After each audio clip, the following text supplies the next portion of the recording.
Саламатсыздарбы? Быйылкы жыл аяктап жаңы жылдын кирип келишине саналуу гана күн калды. Жолборс жылынын соңунда жыл ичинде орун алган коомдогу жана саясаттагы урунттуу учурларды тизмектеп айтып беребиз.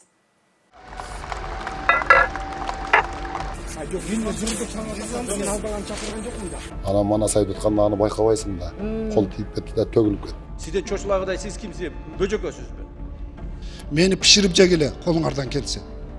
Болду, токтоткула. Токтоткула сөзү. Кимден кийин өлкө башчысына каршы сүйлөй турган болсо күндү карап таш урган мен барабар да. Алгач президенттин жыл башынан берки башка өлкөлөргө чыккан иш сапарларынан баштасак. Өлкө башчысы Садыр Жапаров бир жыл ичинде 12 жолу иш сапары менен чет өлкөгө барган. Президенттин иш сапарынын бул жылдагы соңку сапары Орусия өлкөсүнө болуп, жыл аягында өзүнө учак сатып алуу чечимин кабыл алды. Мындан сырткары буга чейинки бардык иш сапардык учуулар акысыз болгонун, кыргыз тарап авиациялык күйүүчү майга гана чыгым кетиргенин айтып актанышты. 2022 жылдын апрель айында мамлекет башчы Садыр Жапаров 21 000 чарчы метр аянтты ээлеген жаңы ак үйдүн имаратына капсула салган. Ага кеткен чыгымдарды инвесторлор көтөрөт. Бул үчүн аларга Бишкектен 16 гектар жер бериле турганы айтылган. Алмашуу жолу менен салынып жаткан президенттин үйүнө ким демөөрчүлүк кылары сыр бойдон калды.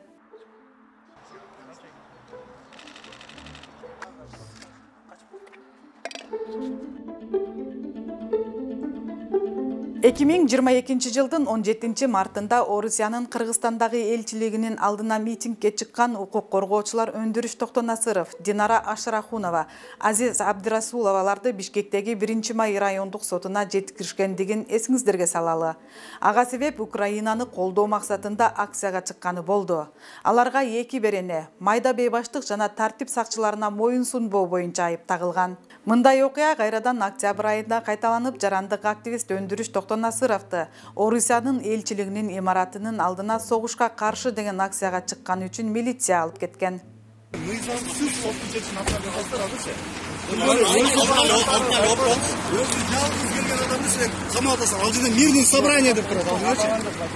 Жетим тоону иштетүүгө каршылыгын билдирген, Айыл чарба министрлигинин жана Бишкек эркин экономикалык аймагынын ишин сындаган жарандык активист Ишкер Илгиз Шаменовдун унаасынан жардыруучу затка окшогон нерсе табылганы белгилүү болгон.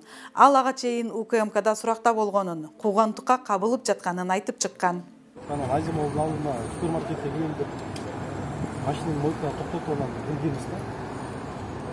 Жууп атканда алдынан зым салаңда қалды. Мезгілде ана водителін жөнөтсем, алдына грант ойланып келген болды. Башқа мен аспект ештеңе айтылды. Мындан көп өтпөй активист өлкөнүн аймагынан чыгып кеткен. Москвада жүргөн Шаменов 2022 жылдын 28 октябрда аны күч органдары Кыргызстанга алып кетип жатканын айткан. Абакка алынганынын себебин активист жетим тоону иштетүүгө каршы болгондугу менен түшүндүргөн. Бүтүн Кыргызстан партиясынын мүчөсү мурдагы депутат Оразайым Нарматованын агасы каза болгондугуна байланыштуу өлкөгө келип, кайрадан Москва шаарына учуп кетерде Оштун аба майданынан бийликти басып алууга чакырык таштады деген жүйө менен күч органдары кармап кеткендиги кабарланган. Мындай окуя жөнөкөй элден тартып жогорку кеңештин депутаттары тарабынан да катуу сынга кабыл алынган. 2022 жылдын май айында Борбордогу Манас айылынын башчысы Манасчы Дөөлөт Сыдыков жумушунан кетүү тууралуу арызын жазып, үй бүлөсү менен өлкөдөн чыгып кеткенин айткан. Бирок ал кайсы өлкөгө кеткенин жана анын себептерин түшүндүргөн эмес. Ошондой эле кысым болду деген маалыматтар дагы чын экенин билдирип, ким эмне себептен кысым кылганын ачыктабай койгон. Ага чейин Дөөлөт Сыдыков маданий этнографиялык комплекстин жерин белгисиз топ басып алууга аракет кылып жаткандыгын билдирип, өлкө жетекчилерине кайрылган. Бул маселе жогорку кеңештин 14 апрелиндеги жыйынында да көтөрүлгөн. Үстүбүздөгү жылдын сентябрь айында Түркиянын Бурса шаарында Манас жумалыгы иш-чарасы өткөрүлүп, анын алкагында манасчы Рыспай Исаков Кыргызстан, Түркия, Казакстан жана Венгриядан келген башка манасчылардын колдоосу менен тынымсыз жана узак мөөнөткө манас айтуу боюнча рекорд коюуга аттанган. Социалдык тармактарда манасчы Рыспай Исаковдун манас айтып жаткан учурдагы видеосу тарап, сын пикирлердин айтылышына себеп болгон эле. Кийин манасчы бул тууралуу түшүндүрмө берип, тыныгуу кезинде тартылган тасма социалдык тармакка кандай максатта чыгып кеткендигин билбей тургандыгын кабарлаган. Ал жерде манас айтып атканда биринчиден кыркылып берилбеди. Кыркылып берилгендиктен окуя толук түшүнүксүз болуп калды да. Аслен бир эле суу жөнүндө айталы, астын булгап алыптыр деп атпайбы? Ал мындай жерде мындай болуп суу турган убандын кырында. Ана манас айтып атканда аны байкабайсың да. Кол тийип кетти да төгүлүп кетти. Төгүлүп кетти, анан ал жөнүндө айттым.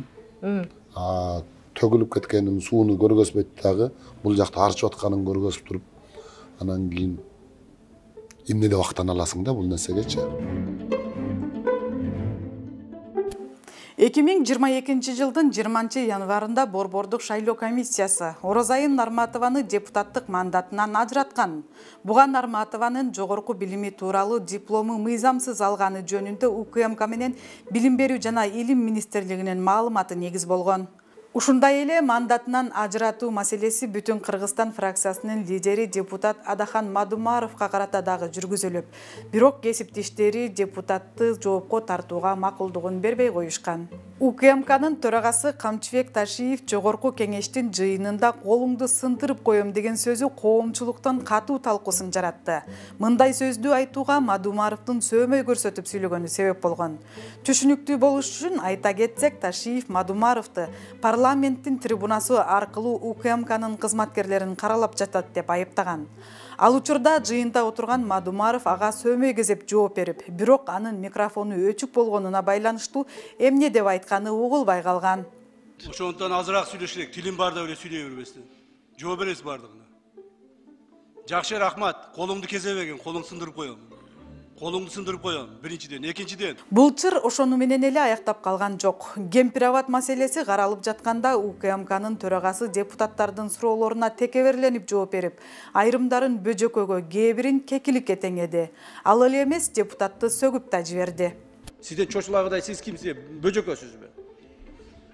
Сизден чочулабайбыз, сиз коркпоңуз. Биз сизден коркпойбуз, сиз бизден коркпойсуз. Буюрса мамлекеттик деңгээлде гана иш аткарабыз. Кемпир-абад боюнча суу кетип атат, ратификация боюнча суу кетип атат. Мени пиширип жегиле колуңардан келсе. Мен өзүм жөнүндө сүйлөгөн жокмун. Мен эл шайлаган 11,5 миң эл. Кандай шайланганымы элдин бардыгы билет. Пиширип жегилесизби, кекиликсизби? Камчыбек Кыдышевич. Эмне убакыт көрсөтөт экен? Болду, токтоткула. Токтоткула сөздү.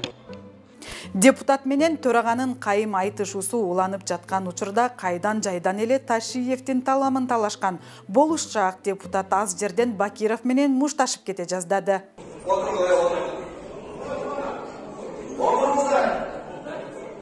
Депутаттар, урматтуу депутаттар, тыштаңыздар, отуруңуздар. Урматтуу депутаттар, отуруңуздар. Урматтуу депутаттар, отуруңуздар. Бул болушчаак депутат андан мурун президентке каршы чыгуу тийип турган күнгө таш ыргыткан менен барабар деп Мадумаровго карата сын айткан эле.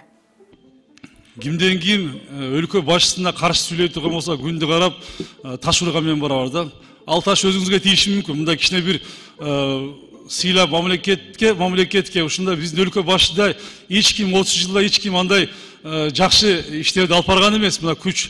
Кайрадан депутат менен төраганын тирешине келсек, айтып өткөн Кемпир-абад маселеси каралган жыйындан кийин Өмүрбек Бакировду иш бөлмөсүнөн чыгаруу аракети көрүлдү.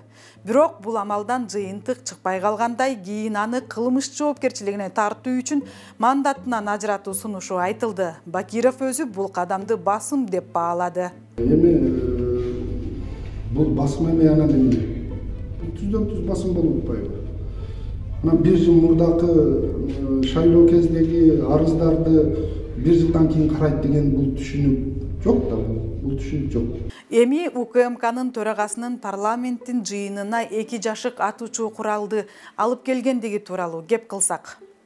Тажикстандын агрессиялык куралдуу кол салуусунан кийин Камчыбек Ташиев 2 жашык курал көтөрүп, жогорку кеңештин жыйынына келгенин депутат Адахан Мадумаров жапайычылык деп баалаган. Өткөндө коопсуздук кызматынын жетекчиси 2 жашык автомат көтөрүп парламенттин ичине кирип келгендиги бул жапайычылык. Бул өтө чектен чыккан жапайычылык. Биз мыйзам чыгаруу органы катарында ар бир кыймыл аракетке мыйзамдуулугун укуктук тарабынан сөзсүз түрдө баа беришибиз керек. Мындай окуянын орун алганын ошол жыйынга катышкан эл өкүлү Жусупбек Коргонбай уулунун куралчан чыкканынан билсек болот. Жана калды игрушка болчу.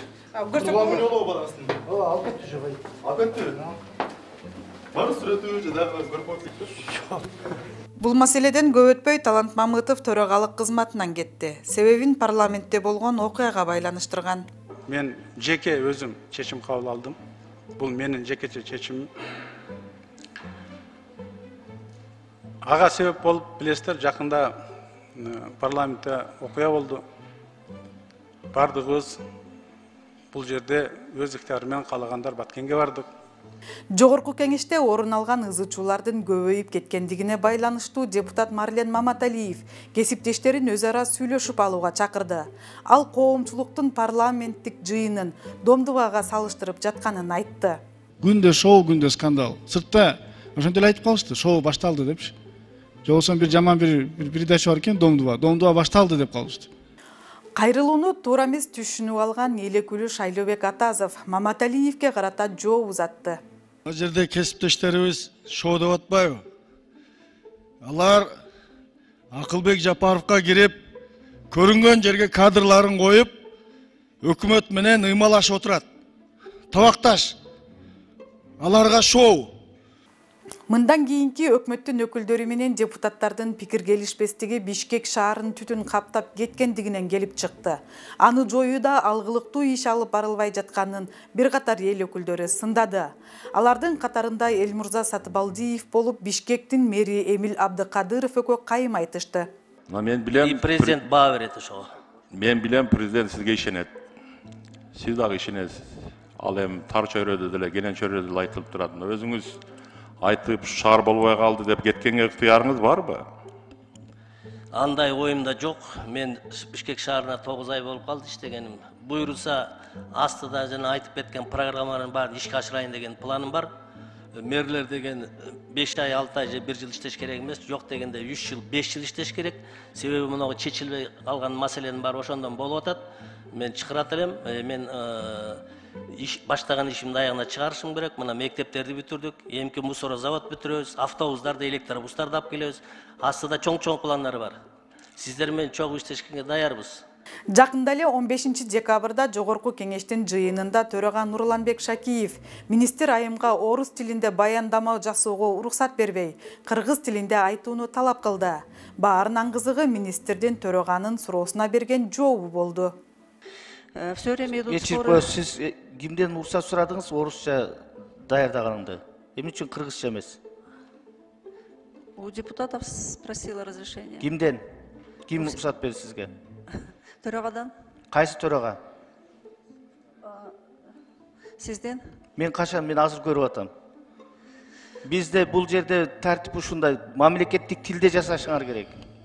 Эми кадрдык саясаттагы чырлар тууралуу кеп кылсак. Саламаттык сактоо министри Алымкадыр Бейшеналиев ушул жылдын 2-июнунда коррупцияга айыпталып камакка алынып, 16-июнда кайра үй камагына чыгарылган. Башкы прокуратура ага чет өлкөлүк менчик компаниялардан 1 миллиард 581 миллион 474 миң сомго вакцина сатып алынышынан улам айып койгон. Жана Бейшеналиевке жалпысынан 7 кылмыш ишин козгогонун билдирген. Андан кийин Бейшеналиев менен башкы прокурор Курманкул Зулушевдин ортосунда тиреш күчөп, президент бул жагдайды иликтөө үчүн комиссия түзөп, 2 атка минерди тең кызматтан убактылуу четтеткен болчу. Анткени менен 16 июнда Курманкул Зулушев кайра өз милдетин аткарууга киришкен.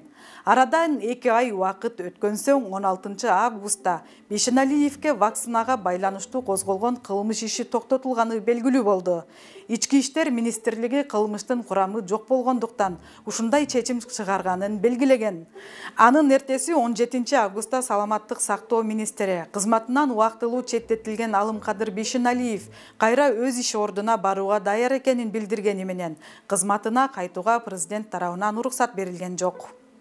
Бул жылдын сентябрь айында пара алуу фактысы боюнча козголгон кылмыш ишинин алкагында билим берүү жана илим министри Алмазбек Бейшеналиев кармалды. Маалыматка ылайык, Алмазбек Бейшеналиев четелдик студенттерди атамекендик жождорго тапшырууда өзгөчө ири өлчөмдө $110.000 пара талап кылуу фактысы боюнча кармалган.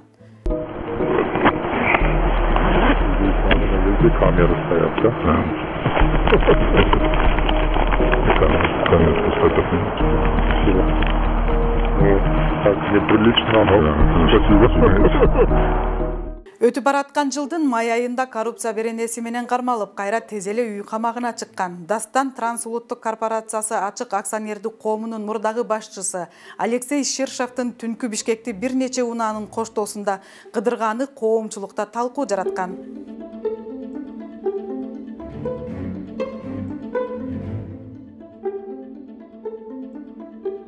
Сентябрь айында башкы прокуратура энергетика министри Доскул Бекмурзаевка кызмат абалынан кыянаттык менен пайдаланууга байланыштуу 2 кылмыш ишин козгогонун билдирген. Анда 2021-2022 жылдары тийиштүү тармакта адис эмес кызматкерлерди мамлекеттик бюджеттин эсебинен Бириккен Араб Эмираттарына, Түркияга, Өзбекстанга жана Орусияга иш сапарларга негизсиз жөнөтүп, натыйжада мамлекетке олуттуу материалдык зыян келтирилген. Мындан сырткары министр Бекмурзаев кызмат абалынан кыянаттык менен пайдаланып, теплые ключи саламаттыкты чыңдоо комплексинин объектилерин оңдоодо жалпысынан 15 миллион сомдон ашык зыян келтирген деп айып тагылган. Көп өтпөй Доскул Бекмурзаев ээлеген кызматынан бошотулду. 2022 жыл жалпылап алганда президент үчүн саякат, кадрдык саясатта башаламандык, ал эми активисттер жана депутаттар үчүн тирешүү жылындай болуп калгандыгы менен эсте калды. Келерки жылы жалаң жакшы жаңылыктар жөнүндө кеп кылалы. Жаңы жылыңыздар менен.